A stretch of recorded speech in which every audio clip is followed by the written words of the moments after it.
Good morning everybody, my name is Osa and we are playing FS19 on Oakfield farm. Today is the last day of harvesting.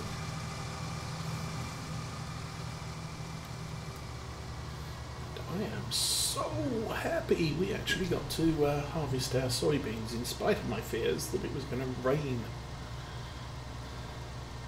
for a lot of the end of fall.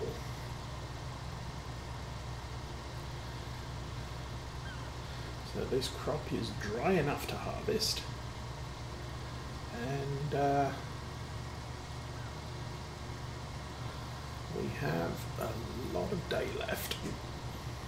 Well, it's kind of a big field, so we're going to have a lot of soybeans out of this, which I believe we're not going to be able to sell at the best price until summer.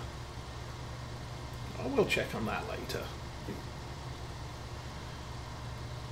So, notable achievements so far. We have played 81 hours, and in about 10 minutes we've played 82.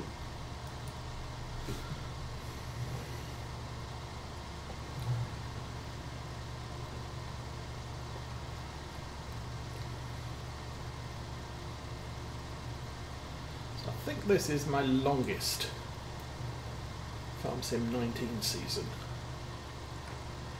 so far, or playthrough so far.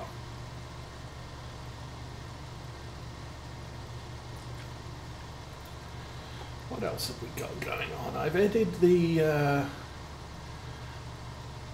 Modern Classics DLC, which dropped on the Mod Hub last night, or yesterday afternoon actually.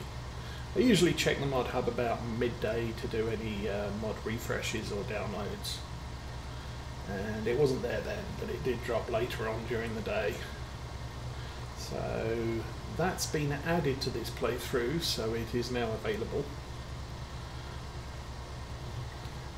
I've also selected another shed pack to take a look at, see if we're going to use it.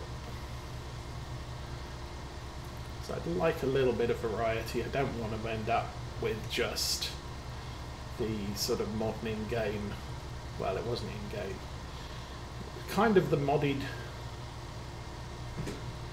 345 door shed, or machinery shed that came out very early on the Mod Hub. Now I have a 3-door one where we store our planter, bale collecting stacker wagon, and the big fertilizer spreader. I'm not going to need that for quite a while now. Although I do have the option of possibly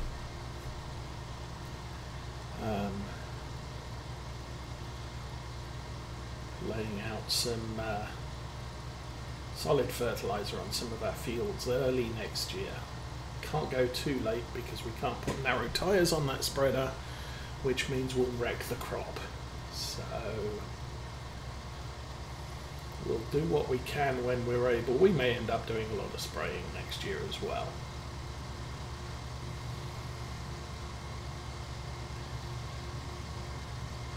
Now I don't have the manure pumping whatever mod loaded,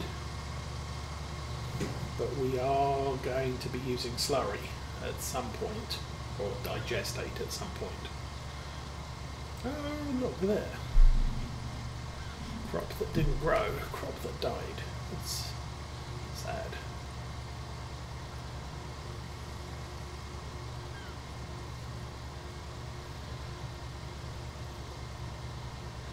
I really should get my other big tractor out, because I'm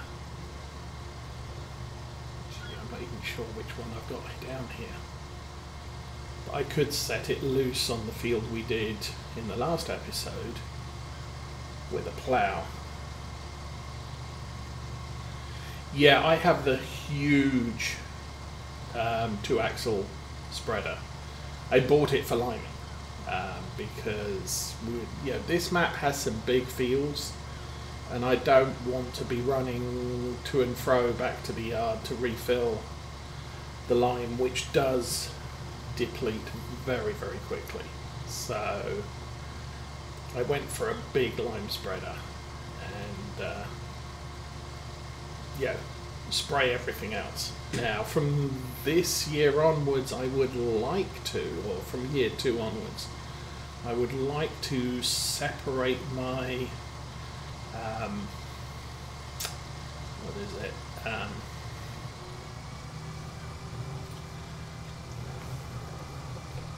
Fertilizers into don't do the same thing twice. Now that's a little bit tricky. Normally that's not too much of a problem because most seeders put down solid fertilizer, so I can get away with using a spray and a solid fertilizer and we're good. The problem is our seeder uses a liquid fertilizer, so spraying for liquid fertilization kind of breaks that rule a bit. Now we're definitely doing oilseed radish. Oh, actually, no, I was not going to plough that field. I was just going to do a straight planting of oilseed radish. I still could get it started.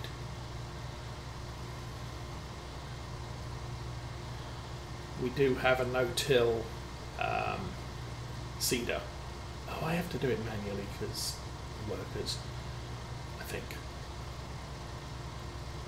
But yeah, we have a no-till seeder, so I can run the seeder straight over the field we harvested last week, or last episode. When are we stopping? Come on. Fill up already.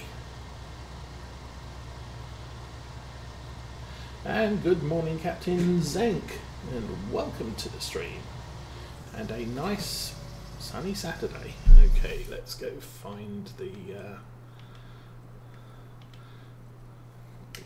this one. Welcome to Challenger. Welcome to Challenger, indeed. Yeah, I did get a query on Facebook about what tractor this Challenger was. It's the AGCO 1000 series, which is on the Mod Hub. It comes in a variety of Fendt colours, or Fendt badged colours, should I say. You've got the Gens colouring, you've got, I can't remember, large tractors. So it looks on the Mod Hub, it's green and yellow. AGCO 1000 series, very expensive. You can do AGCO Fendt Varios 1000, the AGCO Challenger Special. We don't have the Special. I think I just went for the straight normal Challenger. And then you have the Gens Machinery green and a Special, and the Fendt Silver Grey, and that looks nice. I like that one. But Challenger, because. And then the Fendt Silver Grey Special, and back to the 1000. You can mess with the colours. You can go orange, Fendt Violet, grey.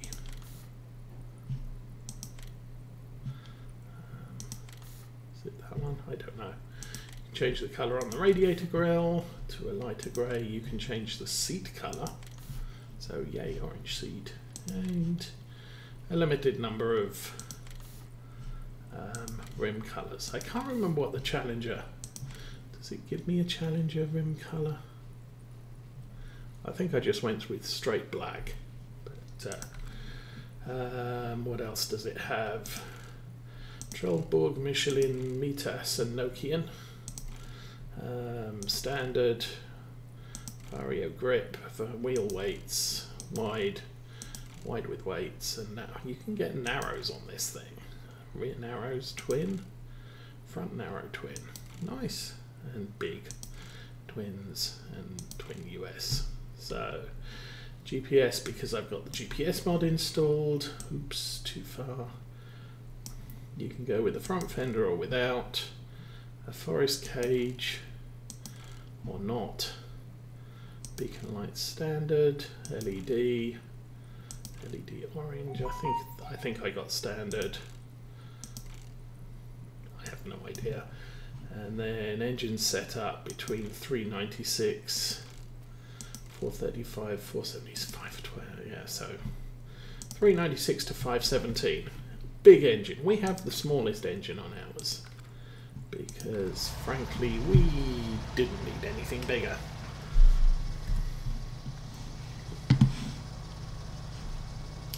Squeeze through the gap.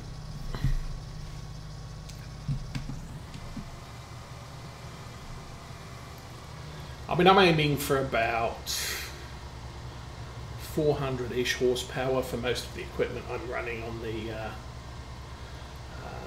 the farm. I don't see the need for anything up in the 500 range. So the smallest engine on that was adequate. It doesn't... Oh, that's a shame. You have to be in the cab for it to say that. I discovered it quite late on playing with the mod, and it probably says welcome to Fendt if you're running one of the Fendt options. But, definitely a nice tractor, nice mod. I do like that it has, as opposed to your normal front, rear, or front driving lights, rear work lights, front work lights, but you also get side work lights, so you've got a 360-degree field of view when it's dark.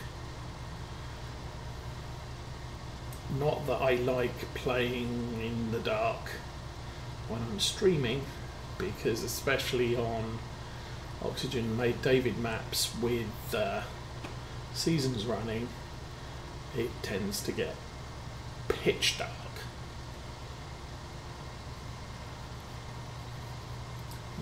You want to be packing up your field when the sun's setting, because you might not find it back your way back to the farm. It is that dark.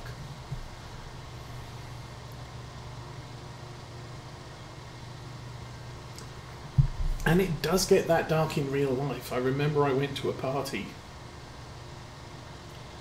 that was way out in the back end of nowhere, and we had to park down the lane from the house because there were a number of people already there,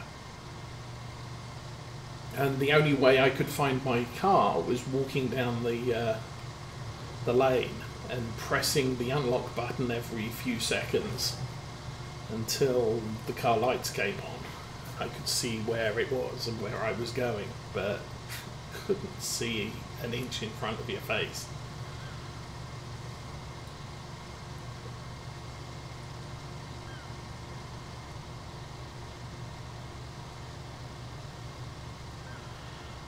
Yeah. So once this field is done, we'll get this one and the other one seeded with oilseed radish, and I think we are, I'm not sure we'll get it done today, but I think after that point we're done for the day. And I'm going to need to start looking at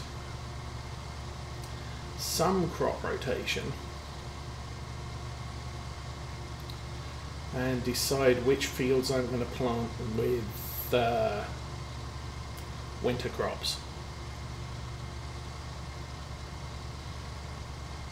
I do like having winter crops as part of the plan because it means that they are ready for harvest late summer, and so it extends your harvest period. So if you do have issues with weather, at least some of your fields have a very good chance of not being weather stricken. We do not have any furniture yet. Our local furniture store opens on Monday.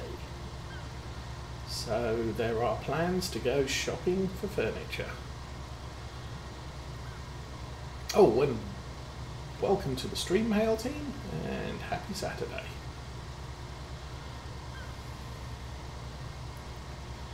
Yes, in fact, our governor makes me sad. We had the excuse that people who did landscaping were not.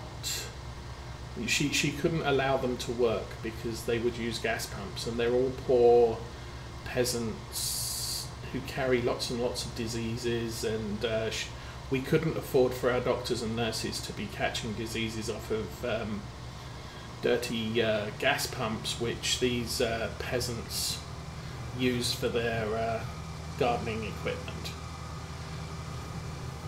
Well, 2 weeks ago she decided you could no longer catch the virus from a gas pump, and that it was okay for landscapers to go back to work. About last week on Friday? Not Friday yesterday, but the previous week. This week she's announced that building contractors can go back to work next week on Thursday. No idea what the significance of next week on Thursday is and why it's very risky for them to maybe start on Monday, but they have to wait till Thursday before they can go to work. Same with realtors. They can now start showing properties, but only only from Thursday onwards. They can't do it before then. And no rhyme or reason, except the way she's talking about people in the state. We're all peasants, and we are there to dance to her tune. So, you know, this appears to be very much a case of, look how magnanimous I am. I am going to let you start working next week on Thursday. No reason why they can't start earlier, but except she said so. And makes me very, very sad. Yeah, treat people like adults. If you explained why you picked Thursday rather than Monday, because it's not like much changes in 4 days, what do you expect to happen on Monday, Tuesday and Wednesday that was highly risky for contractors and realtors to go to work, that will all be fixed by Thursday?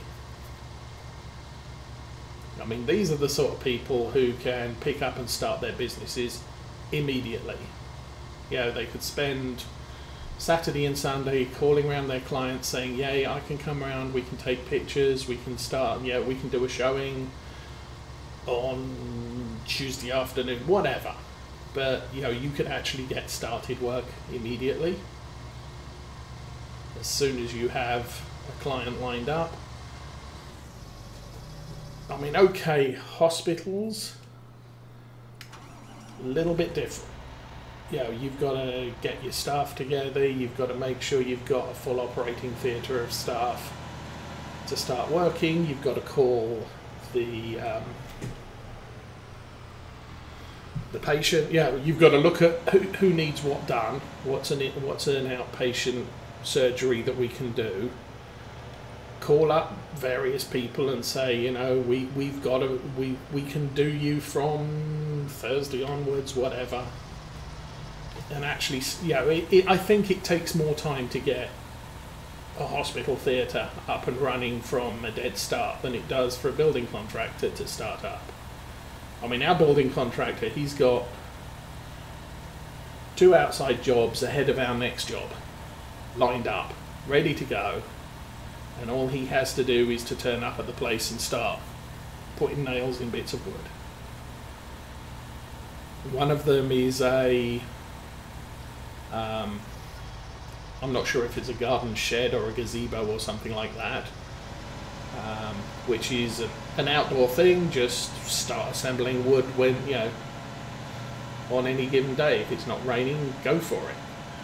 And his other one is to frame up an extension for a house, which the owner is going to be doing all the interior work and electrics and everything else. So he just has to do the framing and he's done. But again, it's something he can pick up and just get going with. He doesn't have to spend time getting things together or anything like that, but I don't know.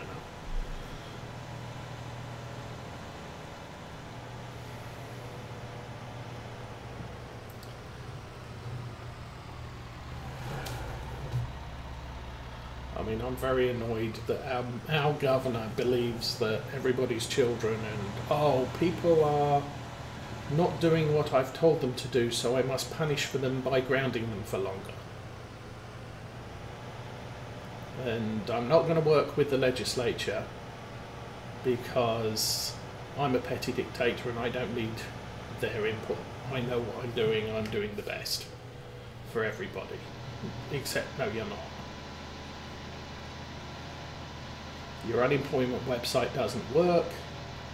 You've got people that can't work, got laid off from their jobs, whatever, and can't get any money because your unemployment website doesn't work. Yeah, congratulations for basically destroying a lot of people's lives. Been looking up numbers this week, and the average American household has about $3,600 in savings. Well, they had. And the average spend of an American household is about $4,000. Why aren't you tipping?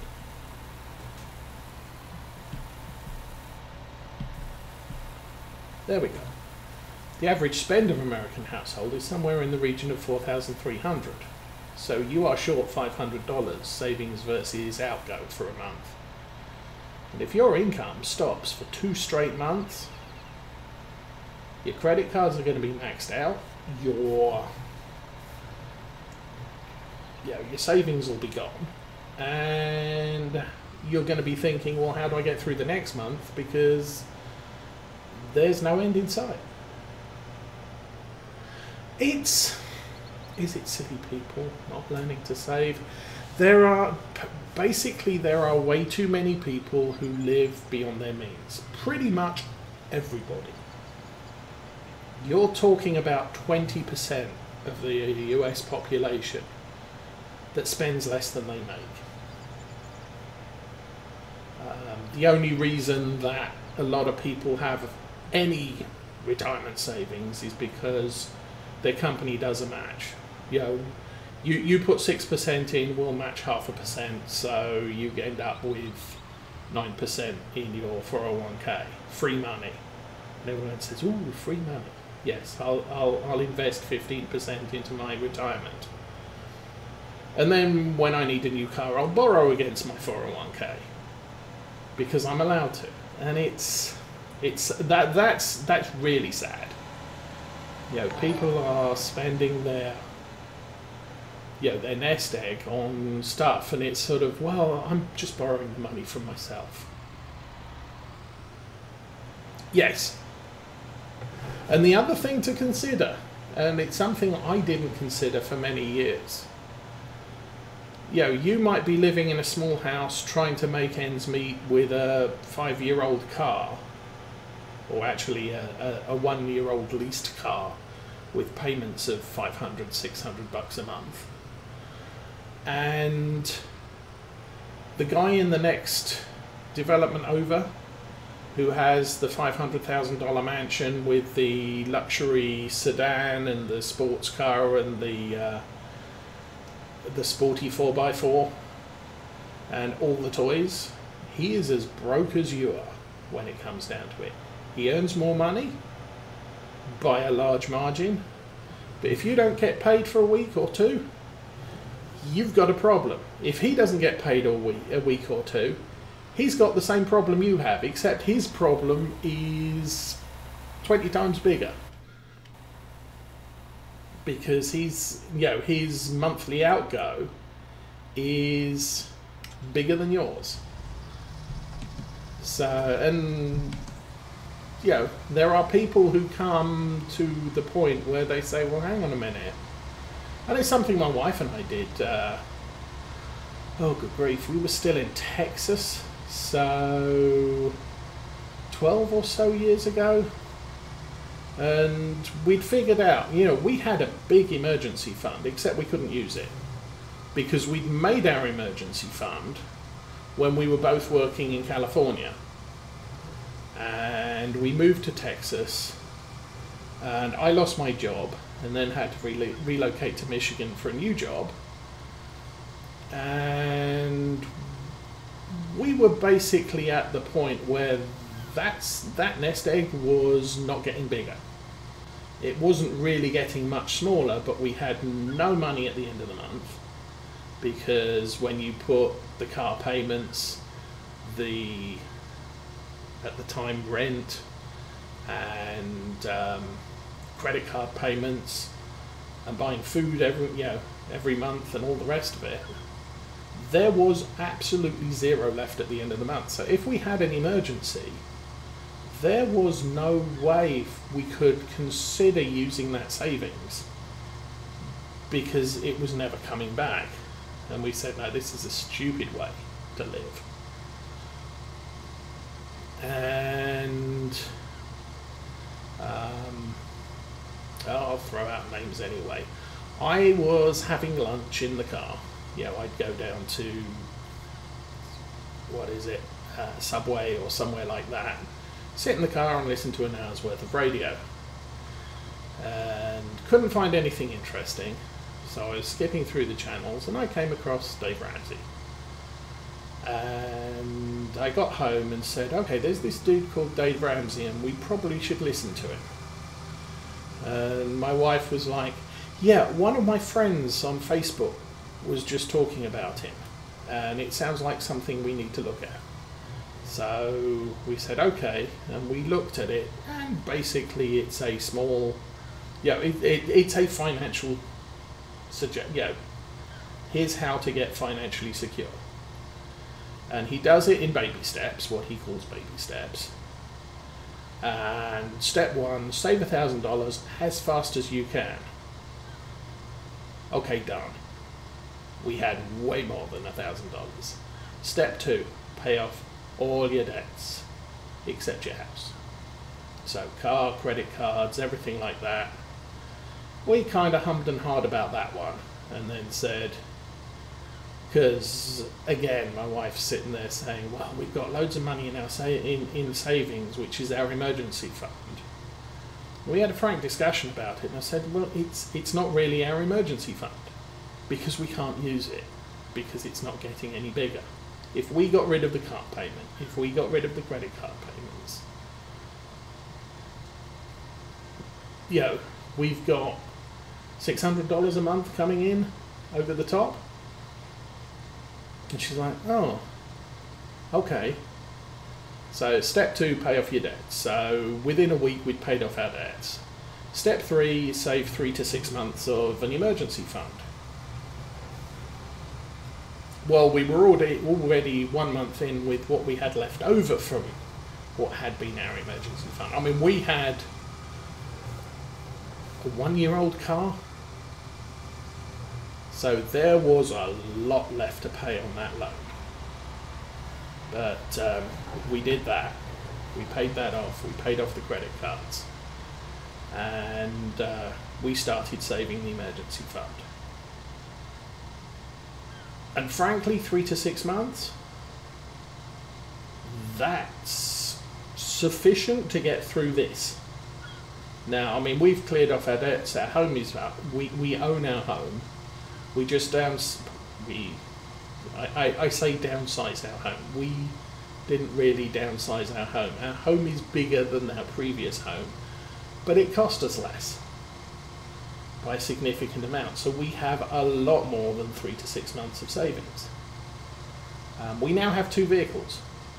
The one we had when we started our financial journey, and one we bought with cash. They're both 10 years old, they both have 140,000 miles on them, and they both work.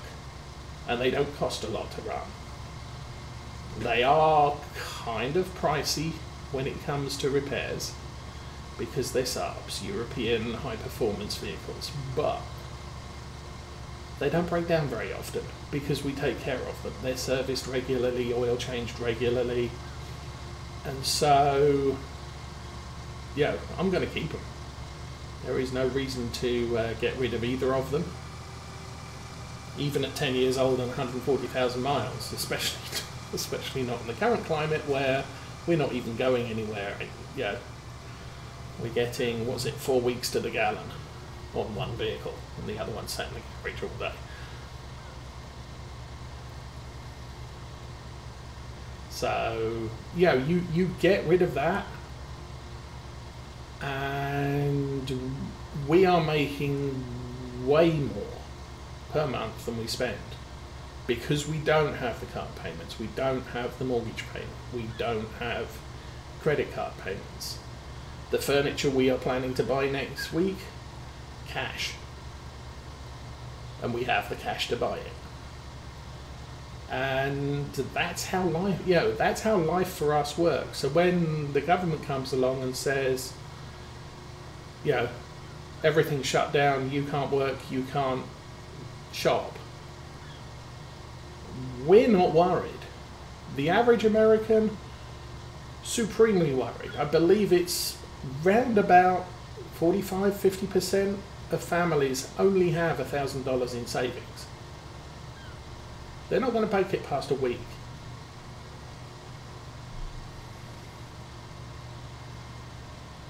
Prudent financial advice, yes.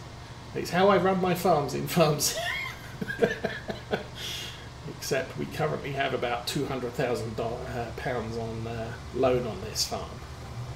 But normally I start off a farm, I won't get the harvester until harvest time. This tractor's in the way.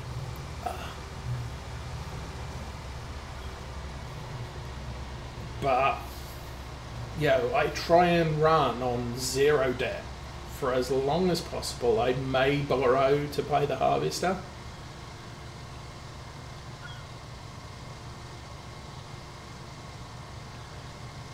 And I'm hedging my bets that the sale of the crops that I'm harvesting this year is going to pay off the harvester debt. Should I worry about those that don't save appropriately? No. You should worry about you saving appropriately. Yeah, and that's the thing. I think my farm is living within its means. We did cheat in money to start off, but the story was that we are continuing from our Lawfolds playthrough. In our Lawfolds playthrough, we were making £1 million a year and buying fields with it. So basically the way I did this was to say we are using some of that Lawfolds value as seed money for this farm. So we bought a number of fields over and above what we normally start with. We got 2 big tractors, this Challenger plus the Class 940.